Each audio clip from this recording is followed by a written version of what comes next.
Alloh taolo har bir joyda yashaydigan bandalarni rizqini o'sha bandalarni yashaydigan joyini geografiyasiga bog'lab qo'ygan. Masalan, men tug'ilib o'sgan joy Sirdaryo viloyati Oqoltin tumani 10-sovxoz deyiladi. O'sha joyni yeri qovunga yaxshi. Meni qishloqdoshlarim eng yaxshi qovunlarni yetishtirishadi. Meni qishlog'imni yonidagi qishloq 11-sovxoz deyiladi. U qishloqni yeri tarvuzga yaxshi. Eng yaxshi tarvuzlar o'sha joyda yetishtiriladi. Yana bir yonimdagi qishloq Abdalin deyiladi. Abdalin degan qishloqni yeri anorga yaxshi. U qishloqni aholisi anorchilik bilan shug'ullanishadi. Ya'ni o'sha mahsulotlarni yetishtirishga Alloh taolo ularga rizq qilib bergan narsalarni yetishtirib ana shundan pul qilishga ular majbur. Chunki ularning ob-havosi, yeri, suvi mana shu mahsulotlargagina yaxshi. Boshqa mahsulotlarni qilaman deb ovora bo'lib, ko'p kuch sarflab o'tirishmaydi. Shuning uchun ko'pincha men hazillashib aytaman. Samarqand havosi nonga yaxshi, Xorazm havosi matematikaga yaxshi deyman. Kursimni boshlaganimda o'quvchilarimni qaysi joydan ekanligi bilan ko'p qiziqaman. Qayerdansiz, qaysi viloyatdansiz deb so'rayman. Va kimdir agar men Xorazmdanman deydigan bo'lsa, inshaalloh kursimni bitirganda mana shu o'quvchimdan bitta 7+ tayyor deb qo'yaman o'zimga. IELTSdan bitta 7+ mana shu o'quvchimdan inshaalloh keladi deb qo'yaman.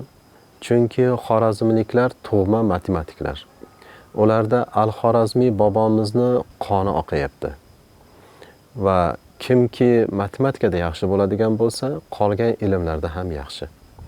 Kimki matematikada kuchli bo'ladigan bo'lsa, qolgan ilmlarni olish u insonga endi cho't emas. U inson qolgan ilmlarni juda ham tez egallaydi.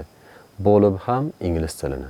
Ba'zida 3, 4, 5 sinf bolalarni menga ingliz tiliga bermoqchi bo'lishadi. Meni kursimda o'qitmoqchi bo'lishadi ota-onalar. Ularga yo'q, hali menga farzandingizni bermang deyman. Men bu yoshda farzandingizni o'qitib bera olmayman. Chunki ular IELTSni, men o'qitadigan IELTS kursini hali jiddiy qabul qilishmaydi. Chunki IELTS kursimizda biz har xil insholar yozamiz. Bu insholarda bir masalaning ikki tarafini, oq va qora tarafini ko'rib chiqish kerak bo'ladi. Ularni analiz qilib xulosalar yozish kerak bo'ladi. Shuning uchun menga hali erta deyman. Menga 8-9 sinflarda bering. Men bor yo'g'i 6 oyda farzandingizni tayyorlab beraman. IELTSdan 7+ oladigan qilib. Shunda ota-onalar so'rashadi, ungacha farzandimiz bo'sh qoladimi? Nima qilsak bo'ladi deyshadi. Ularga matematikaga berishni maslahat beraman. Farzandingizni 3, 4, eng kechi bilan 5-sinfdanoq matematikaga bering. Chunki matematika barcha fanlarning onasi. Matematikaga kuchli bo'lgan kalla, matematikaga kuchli bo'lgan miya vaqti kelib ona tili, tarix va hokazo fanlarni nihoyatda tez egallaydi. 8-9 sinfda siz biologiyaga bermoqchi bo'lsangiz, farzandingiz agar meditsinaga kirgizaman deb yoki boshqa fanlarga bermoqchi bo'lsangiz, u fanlarni nihoyatda tez egallaydi. Shuning uchun matematikaga berishni tavsiya qilaman. Atrofimizda kuchli matematika ustoz yo'q-da deyishadi. Ba'zida balkim bahonadir, balkim rostdan shundaydir. Lekin men ularga eng kuchsiz matematika ustozga, eng metodikasi yo'q, bolani qiziqtira olmaydigan hattoki matematika ustoziga bo'lsa ham beravering deyman. Nimaga? Chunki eng kuchsiz matematika ustozni foydasi sizning farzandingizga. Eng kuchli ingliz tili ustozni foydasidan ko'ra ko'proq tegadi.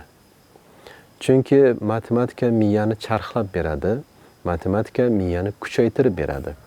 Bu kuchaygan miya bilan farzandingiz vaqti kelib ona tili, tarix, adabiyot, kimyo, biologiya kabi fanlarni bemalol o'rganib, pistapo'choq bo'lib qoladi. Til o'rganish va shunga o'xshagan fanlar bolani miyasini rivojlantirmaydi. Bolani miyasini kuchaytirmaydi. Aksincha, bolani miyasini yengil fanlar bilan band qiladigan bo'lsak, til va shunga o'xshagan fanlar bilan band qiladigan bo'lsak, bolani miyasi dangasa bo'lib qoladi.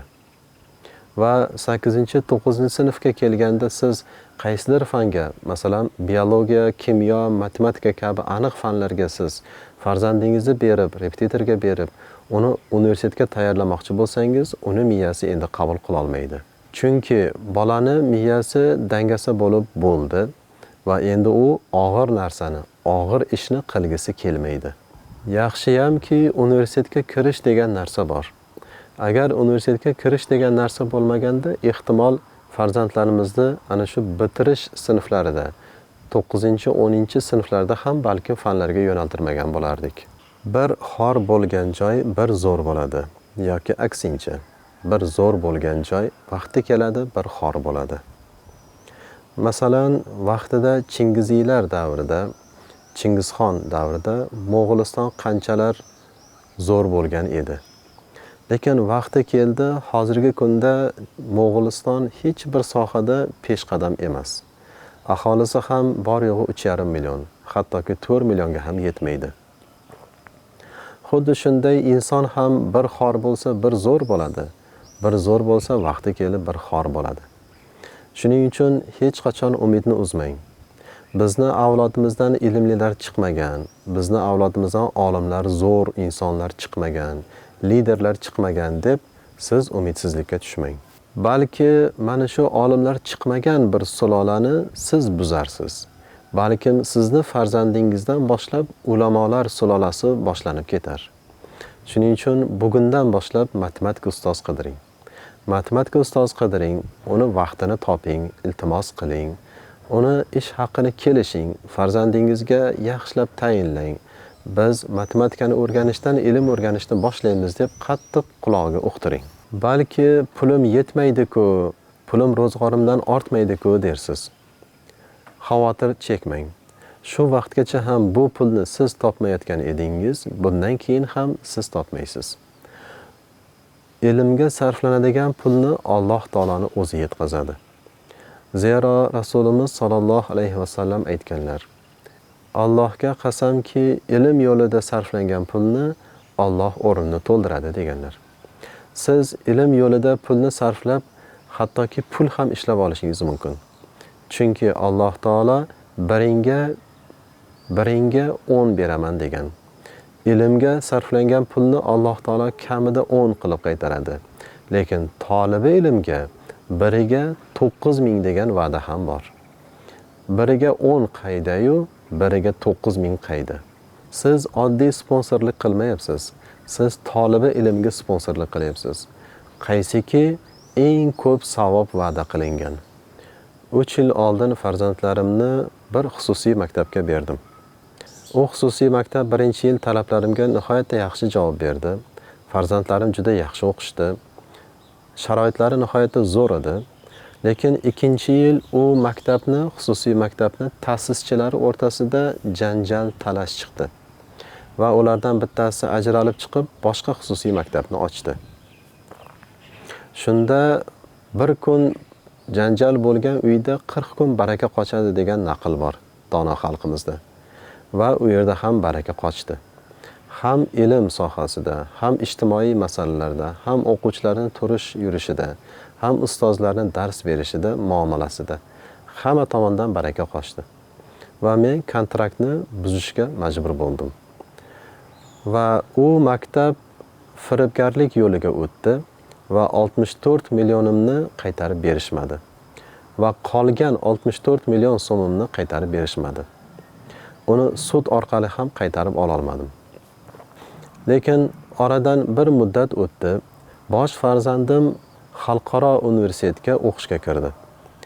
Va bu universitetga kirgandan keyin qaytadan yana imtihon bo'ldi va imtihon natijalariga ko'ra 15 kishini saralab olishdi. Prezident granti uchun. Va meni farzandim o'sha 15 kishining orasida eng birinchi bo'lib tanlab olindi.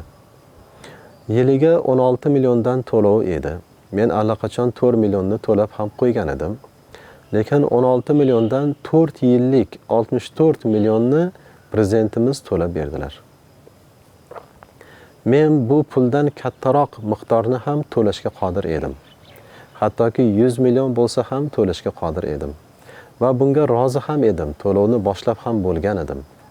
Lekin Alloh taolo ol qulim dedi va 64 millionimni shunday yo'l bilan qaytardiki, u pulni Alloh taolo shunchaki qaytarmadi, balki menga u pul bilan birga bir farzanding bilan faxr to'y bandam deb Alloh taolo menga ikrom qildi.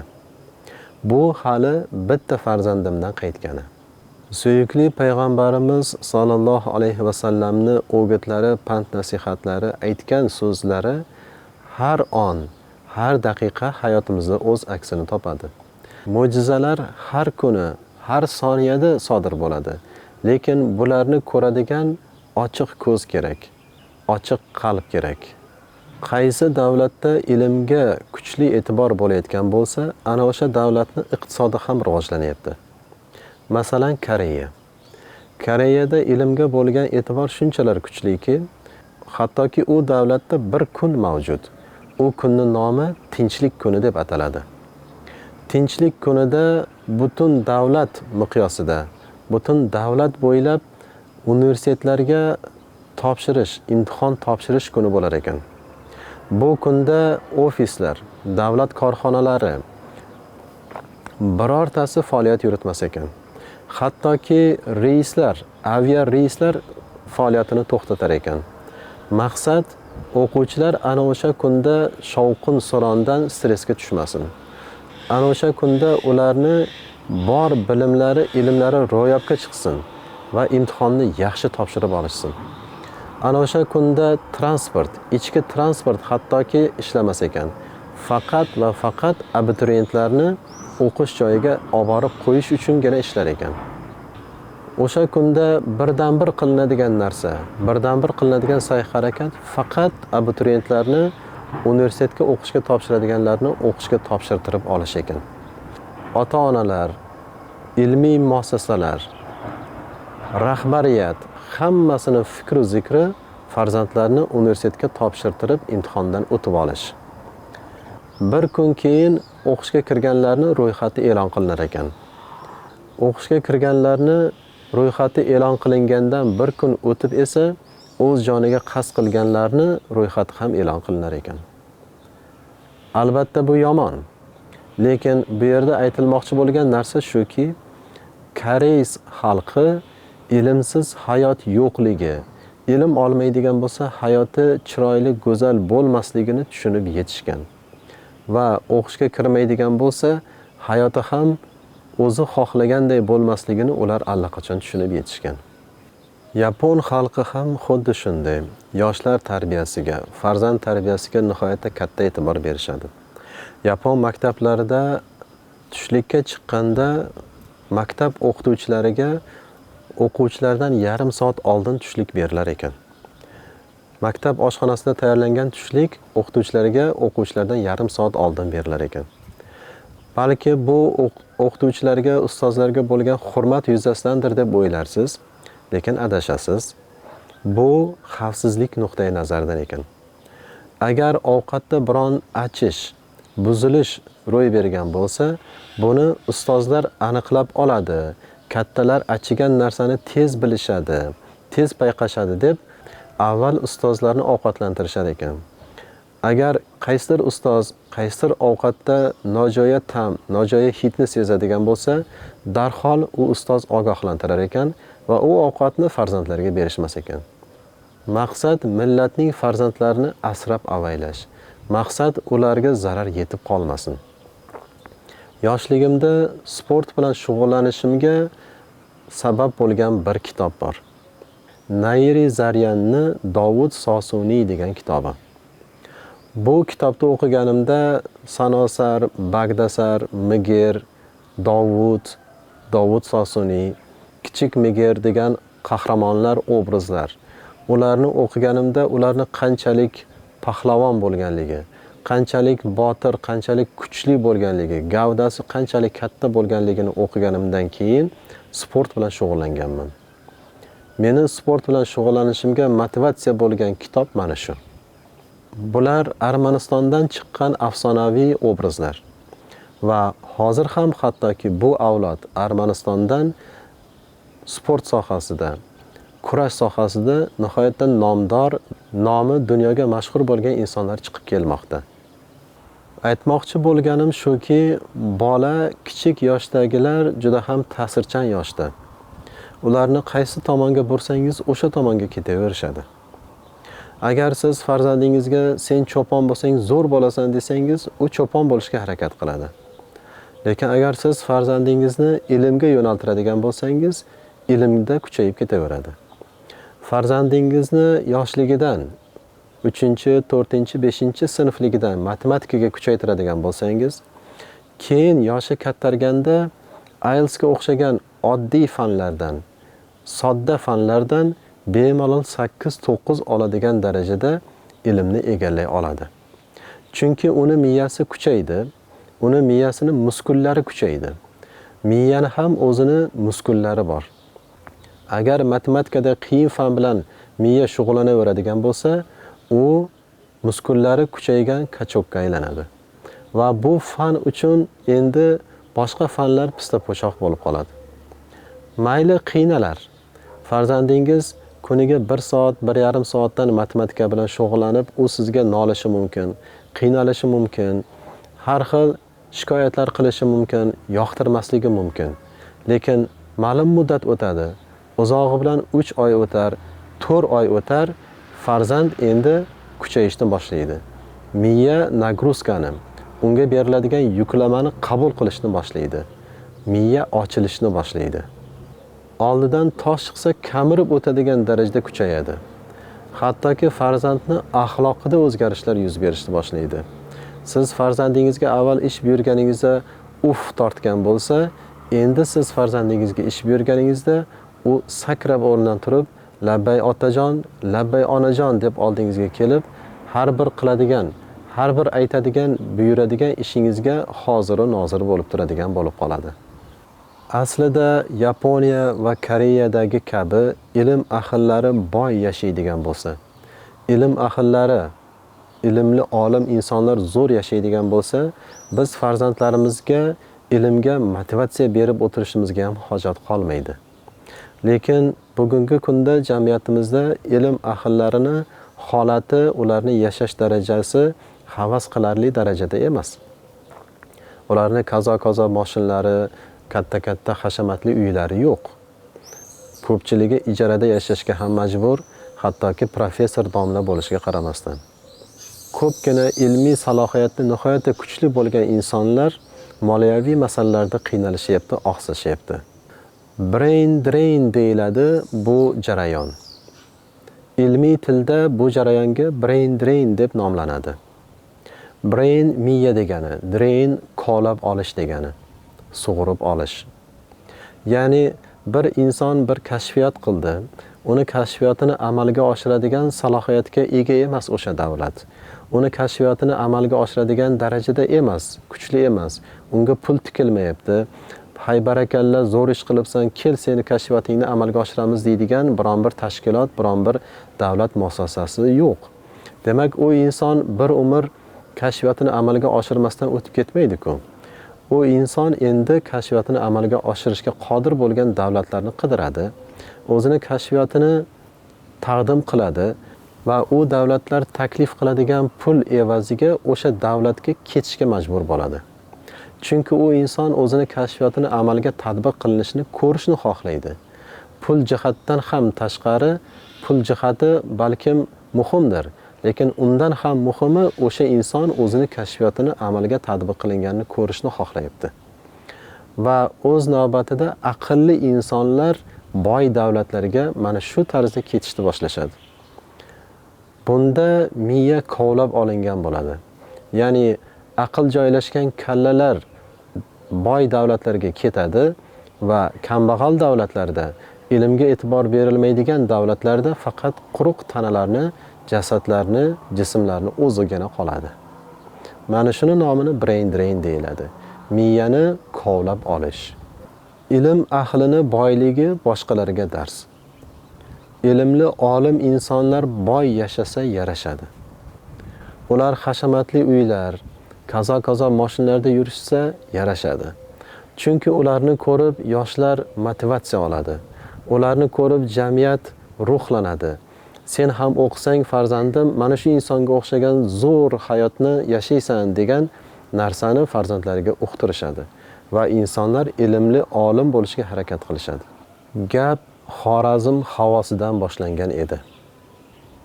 Xorazm havosi matematikaga yaxshi. Matematika esa barcha ilmlarning onasidir. Farzandingizni matematikaga bering. Uni miyasi kuchayadi. Hattoki miyasi kuchaygandan keyin uni axloqida ham ijobiy o'zgarishlar bo'ladi.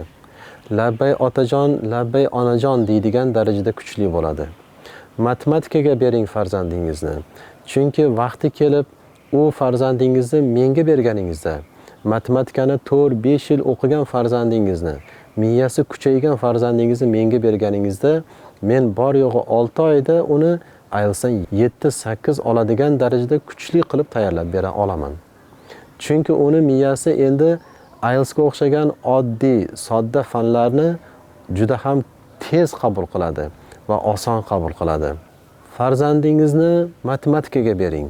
Kelajakda hayot chorrahalariga to'g'ri kelganida qaror chiqarishi oson bo'ladi. Farzandingizni matematikaga bering.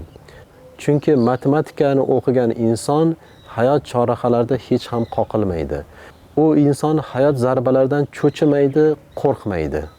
Farzandingizni matematikaga bering. Chunki matematikani o'qigan insonni vujudi hattoki kuchayib ketadi. Miya kuchaysa, butun vujud kuchaydi degani. Alloh taolo farzandlarimizni qalbini matematikaga ochsin. Matematika orqali butun dunyoni o'rganishini Alloh taolo o'zi nasib qilsin. Matematika orqali, matematikani o'rganish orqali har ikki dunyomiz uchun kerak bo'ladigan boshqa fanlarni ham oson va yengil qabul qilishimizni Alloh taolo o'zi nasib qilsin. Bu yo'lda barchamizga, ham ota-onalarga, ham farzandlarga Alloh o'zi yor va yordamchi bo'lsin.